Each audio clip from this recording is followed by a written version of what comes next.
আজকের উপায়টি তারা গ্রহণ করবেন যাদের সর্দি, কাশি, শ্বাসকষ্ট, গলা ব্যথা, বুকে কফজনিত সমস্যা রয়েছে।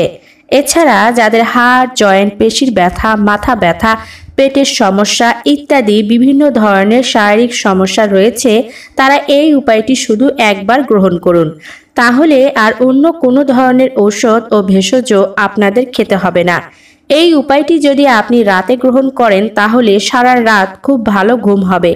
চলুন জেনে নেই যে কিভাবে এই উপায়টি তৈরি করবেন আর কখন কতটুকু পরিমাণে খাবেন। অনেকেই আছেন যাদের কোল্ড অ্যালার্জির সমস্যা অনেক বেশি। তাদের সাধারণত হাড়, জয়েন্ট, পেশির ব্যথা হয়ে থাকে। বুকে ইনফেকশন অর্থাৎ ফুসফুসের ইনফেকশন জনিত কারণে তাদের সব সময় ঠান্ডা বা ঠান্ডা জনিত রোগ লেগেই থাকে। এছাড়া হালকা মৃদু শ্বাসকষ্ট হয়। এই সমস্যা থেকে মুক্তির জন্য এই উপায়টি চমৎকার কাজে দিবে। শুধুমাত্র আপনাকে সঠিক নিয়মে প্রস্তুত করতে হবে। এই উপায়টি তৈরি করার জন্য অবশ্যই আপনাকে দুধ নিতে হবে। গরুর দুধ নিলে সবচেয়ে ভালো হয়, আর যদি না পান তাহলে ছাগলের দুধ ব্যবহার করতে পারেন, এতে আরো ভালো উপকার পাবেন।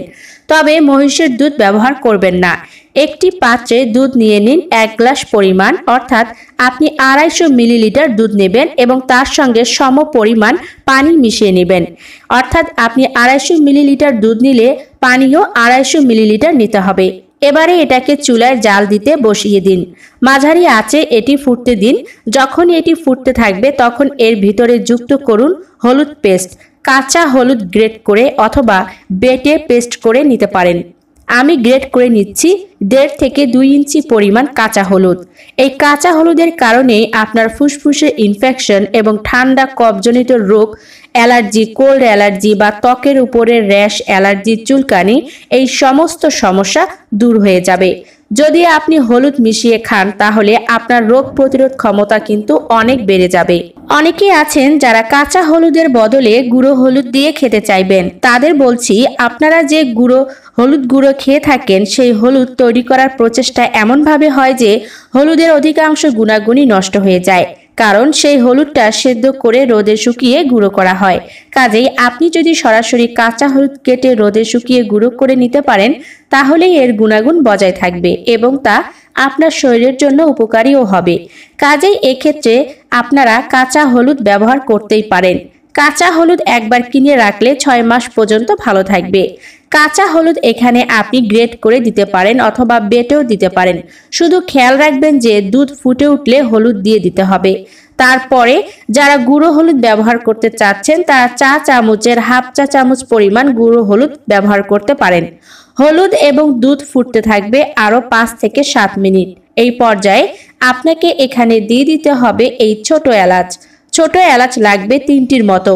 ছোট এলাচ এভাবে একটু থেতো করে এই দুধের মধ্যে মিশিয়ে দিন। এতে যেমন হলুদের তীব্র গন্ধটা চলে যাবে, তেমনি এটা খেতেও অনেক বেশি সুস্বাদু হবে। এই ছোট এলাচ মিশিয়ে নেওয়ার কারণে আপনার কফ, কাশি এবং বুকে জমাট বাঁধা কফ তরল হয়ে বের হয়ে আসবে। এছাড়া ইনফেকশনও দূর হবে। শ্বাসকষ্টের সমস্যা চলে যাবে। স্নায়ুতন্ত্রের দুর্বলতা দূর হবে। হাত পায়ে ঝিনঝিন সমস্যা থাকলে, রগে টান লাগার সমস্যা থাকলে সেটা দূর হবে। এছাড়া স্মৃতিশক্তি কম বা ভুলে যাওয়ার মতো অ্যালঝাইমার, ডিমেনশিয়ার রোগ থাকলে তাও দূর হবে। রাতের ঘুম অনেক ভালো হবে। শারীরিক গোপন দুর্বলতা খুব দ্রুত দূর করতে পারবেন। নারী বা পুরুষ উভয়ের গোপন দুর্বলতা দূর হবে এবং শারীরিক শক্তি অনেক গুণ বেড়ে যাবে। এই ঘরোয়া উপায়টিতে আর মাত্র একটি উপাদান আমরা মিশিয়ে নেব, আর সেটা ঠিক খাওয়ার আগে আগে। এখন আপনাকে খেয়াল রাখতে হবে, যখন আমরা দুধ এবং পানি সমপরিমাণ দিয়ে জাল করতে দিয়েছিলাম তখন পানি এবং দুধের পরিমাণটা যতটা ছিল তার অর্ধেক হয়ে আসলে আমরা চুলার আঁচ বন্ধ করে দিব। দেখুন প্রায় অর্ধেক হয়ে এসেছে। এবারে আমি চুলার আঁচ বন্ধ করে এটাকে একটু ঠান্ডা হতে দেব। যখন এটা প্রায় ঠান্ডা হয়ে আসবে, খাওয়ার উপযোগী হবে, তখন এটা ছেঁকে নিতে হবে। যদি আপনি এটি ছেঁকে না নেন তাহলে এই হলুদের কণাগুলো থাকার কারণে এটা খেতে অসুবিধা হবে বা খেতে ভালো লাগবে না। যখন এটি ঠান্ডা হয়ে আসবে তখন এখানে মিশিয়ে নিচ্ছি মিশ্রি। যদি এখানে মিশ্রি মেশানো হয় তাহলে আপনার ঠান্ডাজনিত রোগ কিন্তু দ্রুত দূর হবে, তেমনি শরীরের রক্ত পরিষ্কার হবে এবং লোহিত রক্তকণিকা অনেকটা বেড়ে যাবে। এই সম্পূর্ণ উপায়টি আপনার দেহের ভেতরে জমে থাকা টক্সিন উপাদানকে বের করে দিবে, শরীরের বর্জ্য পরিষ্কার করবে এবং একই সঙ্গে শরীরের রক্ত তৈরি করবে। যাদের ডায়াবেটিস রয়েছে তারা মিষ্টিটা অ্যাভয়েড করবেন। যাদের থাইরয়েড হরমোনের ইমব্যালেন্স রয়েছে তাদের জন্য এই রেমিডিটি খুব ভালো কাজ করবে এবং এই রেমিডিটি যখন আপনি পান করা শুরু করবেন তখন থেকে আপনার পেটের গোলযোগ একেবারেই দূর হয়ে যাবে।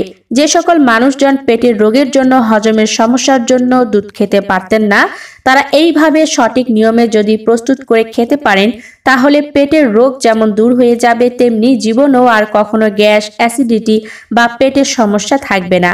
যাদের ডায়াবেটিস রয়েছে তারা শুধুমাত্র মিশ্রিটা বাদ দিয়ে এই রেমেডি প্রস্তুত করে সেবন করবেন। ডায়াবেটিস নিয়ন্ত্রণের জন্য কাঁচা হলুদ এবং ছোট এলাচ দুটোই খুব ভালো কাজ করে। সেই সঙ্গে দুধ থাকার কারণে শারীরিক শক্তি যেমন বৃদ্ধি পাবে তেমনি বিভিন্ন ধরনের হাড় জয়েন্টের ব্যথাও দূর হবে। এছাড়াও ক্যালসিয়ামের অভাব এবং আয়রনের ঘাটতিও পূরণ হবে। আমি যে মাপে প্রস্তুত করে দেখিয়েছি এটা একজন পূর্ণবয়স্ক ব্যক্তিদের জন্য। যদি বয়স কম হয়ে থাকে তাহলে এর অর্ধেকটা সেবন করলেও হবে। এটি কখন সেবন করলে সবচেয়ে বেশি উপকার পাবেন? রাতে ঘুমানোর ঠিক আধা ঘন্টা আগে এটি সেবন করুন আর তারপরে ঘুমিয়ে পড়ুন। তারপর দেখবেন যে সকাল থেকে আপনার শরীরে কিছু পরিবর্তন ঘটতে শুরু করেছে। আর অবশ্যই এই উপায়টি সেবনের অন্তত 1 ঘন্টা আগে রাতের খাবার শেষ করবেন।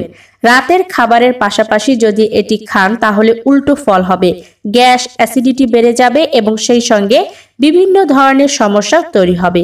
কাজেই এই কথাটি অবশ্যই মনে রেখে আজকের এই উপায়টি গ্রহণ করতে হবে। এই উপায়টি যে সকল রোগের জন্য বলেছি সেই সকল রোগ দূর করার জন্য আপনাকে 7 থেকে 14 দিন পর্যন্ত সেবন করতে হবে এই নিয়মে। এরপরেও যারা সেবন করতে চান তারা সেবন করতে পারেন, কারণ এই উপায়টি খাওয়ার কোনো পার্শ্ব প্রতিক্রিয়া নেই। ধন্যবাদ বন্ধু, ভালো থাকবেন, সুস্থ থাকবেন আর ভিডিওটি ভালো লাগলে অবশ্যই বেশি করে শেয়ার করে দিবেন।